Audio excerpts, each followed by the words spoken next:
यो जगतहरूबाट थुप्रै परेशान थिएँ। प्लस 2 मा 2065 सालमा मैले नियुक्ति पाएँ, तर जगतले मलाई धेरै परेशान गरेको थियो।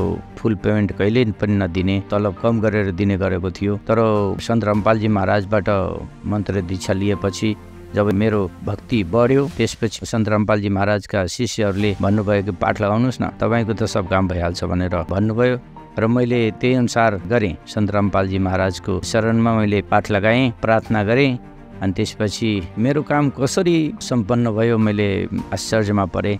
किनकि जो पनि मेरो एन्ट्री थियो जगतहरू र प्रार्थना लगाएपछि तिनीहरू सबै नर्मल भयो र एकाएक मेरो पेमेन्ट फुल दिन थाल्यो। सबैजनाले सहयोग गर्यो र फुल पेमेन्ट अहिले मैले पाइरहेको छु।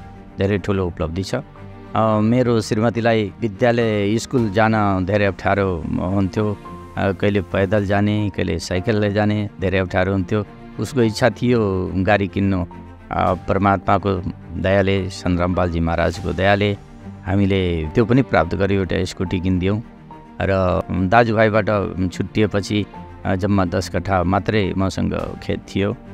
खानालाई जेन तेन पुग्थ्यो। सन्त रामपालजी महाराजको दयाले अहिले 1.5 बिघा खेत भएको छ। आर्थिक उपलब्धि पनि धेरै राम्रो छ। छोरीलाई सिभिल इन्जिनियर पढाइरहेको छु।